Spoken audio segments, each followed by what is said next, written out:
My name is Sophie Tebnison. I'm the editor of the Australian Women's Weekly, and I'm thrilled today to be joined by Mandie van der Merwe, Chief Creative Officer at Saatchi Saatchi.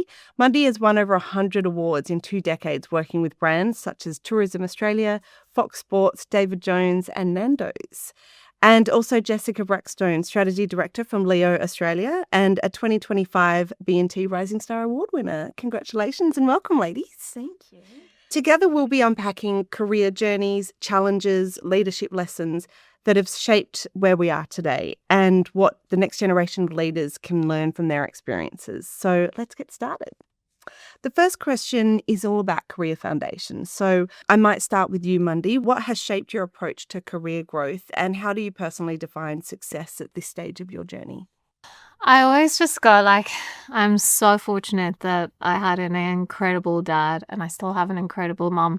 So my dad used to be a turnaround strategist, basically a person that goes into businesses and go what is there that we can build from and what do we keep to make a place pretty incredible. And then my mom, she was one of those people who wanted to work. She didn't have to, but she chose back in the day to go and be this independent woman that does stuff for other women around her. So I guess I weirdly grew up in a house where you sat around a dinner table being quizzed on Harvard Business Review articles every day. At the end of my day, whenever that is, I go was I my best self?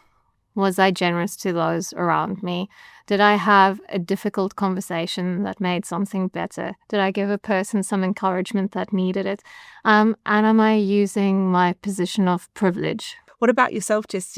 How did you get into where you do? I believe you also are obsessed with advertising history. Is that right? It's really funny because I actually remember as a child being weirdly kind of fascinated with ads, but I've been really fortunate to have incredible people that have nurtured me in the industry. And my original kind of manager, Tim Collier, had a very particular fascination with, Howard Gossage and people that were really prolific in the industry for defining, core campaigns and a lot of the attributes that today we look back on and go, hey, these are still really relevant. As a strategy director, I feel a sense of responsibility in terms of when I'm talking to juniors or when I'm helping with training and things like that to, I suppose, protect the truth of what has always been accurate about creative industries and about connecting with people and merging that with maybe new technologies and how the media landscape is changing. So, there's some interesting tensions in it, but I've really come to love it. Let's talk about expectations placed on women. Women in this industry are often expected to be ambitious, collaborative, resilient and likeable all at once. Have you experienced any tension between these expectations and how have you navigated them? People are very comfortable with me, it seems to be at this point, because I've had in the last week a few of my friends at the agency and come up and go, I was not taken with you at all when I first met you. I did not find you particularly. Well, I think it's hilarious and it clearly shows the quality of the relationship and the dynamic that we have now. And that raised a lot of interesting questions to me about likability and maybe as a woman, how I'm kind of conscious of how I'm initially presenting. At the end of the day, it's a relationship industry and the strength of those relationships is really fundamental to the work that you do. And so I'm getting more comfortable with not having to feel like I have to externally present in a certain way and being really in control of that and just trying to build that rapport with people and have a laugh. And it does wonders when you're collaborating or dealing with sometimes really tense projects. So, I think obviously being professional and respectable and things like that. But at the end of the day, have a bit of fun, have a laugh. If we can't do that, then there's a problem. I think being yourself in an authentic way is usually the thing that gets you there. And there's so much pressure on us as women to be authentic, but also constantly live in these two parallel worlds. I feel like you carry a disproportionate amount of emotional load in any situation. And then also as you become a leader, you just also have a big responsibility to drive results. So I've just kind of learned to go with, this is who I am.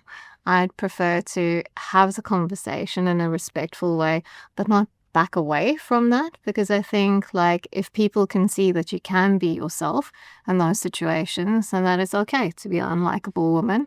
Are there any examples that you've experienced of how you've sort of changed the way you are or the way you've approached a situation, I guess, based on what we've just talked about? I think bringing awareness into my behavior, or when I often react to something and I go, hold on, that maybe wasn't necessary to react in that way, and having to stop and go, separate that. Yeah, that may be more emotionally real. And I think that's a sign of maturity, and also that recognition of, actually, no, you're not always going to get your way, and things aren't going to go necessarily how you anticipated that they would. And you have to learn to navigate those conflicts and those tensions. And you witness that, and again, from great leadership around you who go, yeah, this is sometimes just what happens, and you've got to suck it up. And that's been really good, both for my professional and my personal development. And I think then in the conversations that you might be having with more junior people, and like something that I'm still learning myself is, fostering that sense of resilience and still trying to protect that that energy and that positivity. And while sometimes having to turn around and go, yeah, it's a bit shit right now, but this is part of it. And you'll look back on that experience and go, wow, I've learned so much from that, and I'm so much better prepared for the next thing. When I was junior, success, or my version of success, looked so different to what it is for me right now. I had this moment in a meeting, and there were just a whole bunch of different departments, like different layers, but I was by far the most senior person in the room. And I realized that no one was challenging me.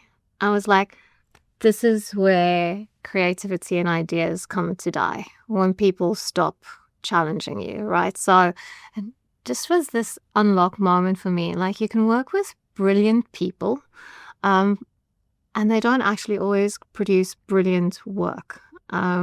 I was like, well, maybe the challenge over here is that we're not fostering a psychologically safe space where people can challenge regardless of what level you are. So for me, I guess from that moment on, I went like, as a leader, my job is to create a space where people can feel that they can have a voice.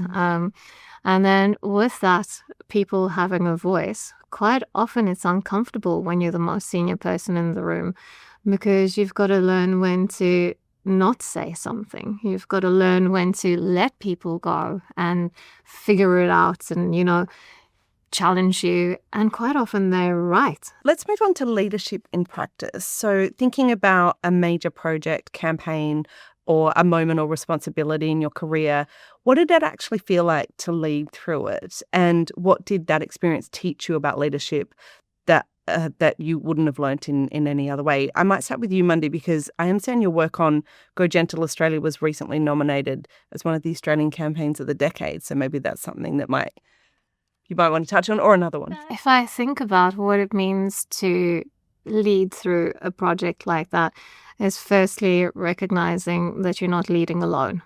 I think that's the most important thing. Being comfortable with the fact that it's not for everyone.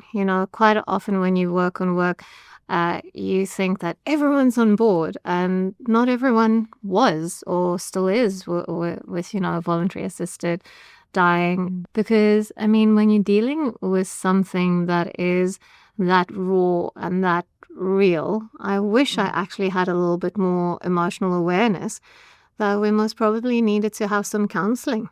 Major learning curve. Like, don't just think about the project, think of the impact of a project. I'm still observing the different styles of leadership and trying to unpick them. And I loved your point earlier around you gain so much more from sitting back sometimes and going, okay, let's just watch how this plays out, because there's something really critical in this exchange that I need to process and take away and kind of store for later. But one quality that I appreciate immensely in leaders, and that I certainly want to emulate in myself and continue to build, is this sense of sometimes, things go really sideways, and you're quaking in your boots because you've got to go and tell your manager something and go, this is not going to go great. I'm going to try and manage the fallout from it. It is so instrumental to then how you think about those problems and again, you talk about it's a very kind of laboured term, but the psychological safety, but the sense of security that you have in moving problems through and who you get to kind of reach out to and connect to about it. So that would be the kind of leader that I want to continue to be, someone that steadies the ship. I wish that I kind of knew to make the things that inspired joy for me as a person. You know, quite often you go like, oh, this is what award-winning work looks like, and this is what the industry rewards in terms of a type of person. If you start doing stuff that gives you joy, that you feel passionate about, the likelihood is that someone else will feel like it as well. What does winning look like to both of you right now in both your career, your work, and also as a woman in this industry? For me, I'm definitely learning that this industry is a village, and so therefore the strength of the partnerships and the relationships, and again, it's a response that lots of people say, but there's a real truth in it, and yeah, you want to maintain those friendships and those connections across all different departments. And yeah, it's so much fun moving around and then seeing someone that you might have worked with a couple of years ago pop up at a certain brand. You go, oh my God, it's great. And there's so much of that heavy lifting has been done. So like that's definitely part of it. I think for me personally, like I'm doing postgrad study in science communication, and that really links in interestingly to my strategic work. And so getting involved in projects where I feel like I can see the application of more of that scientific background applied a bit more, and yeah, just getting to connect with more people within the industry and beyond it, I think is really important. Yeah, I guess for me, it's kind of evolved into, I love it when you win in culture. You know, like I think that's where really you can't buy the media space of someone talking about your ad or the thing that you've done. Like if they talk about it in the pub or at the barbecue or, you know, whilst watching footy, yay. So for me, that is what winning looks like. And I think Saatchi and what really I love about that, we do try and make work that pass the pub test. As you both look to the future, what excites you most about where the media and marketing industry is heading, and also what gives you confidence about the opportunities for women to shape its future? What I think excites me about the industry at the moment is not so much the technology. I mean, we've gone through this phase where, you know, we've tried to optimize and streamline everything. And whilst that is great, I think actually the thing that's exciting me is that it's put more of a focus again on the value of ideas. How do I actually create things in this media landscape that is, people go like, oh, that was a lovely interruption. And I think you can only do that when you connect to the humanity of things. A great career for me will be when I go like, it's been a series of good days where I left everything a little bit better and where I made our industry way, way better for the most amounts of people. My hope is that we continue to see people in the advertising industry brought further up the chain in the process in terms of not just being palmed off a brief about, can you communicate about this thing that we've got? Yeah, can you put on a billboard? And we're going, well, that's a bizarre, like, why would we be talking about that? And there is so much value in what we can provide both commercially, culturally, socially, if we're sort of unleashed and given the opportunity to tackle those different problems. And I, as a strategist, that's what really gets me animated. And it's the positive impact that you can shape culturally and the influence that you can have. And I think more and more we're elbowing our ways into those spaces. And yeah, that's what I want to continue to see, and hopefully what I want to continue to nurture and help build and create with Leo. Well, that wraps up our fascinating conversation with Mandie and Jessica for the Superwoman series presented by Media and B&T. I hope you enjoyed our conversation.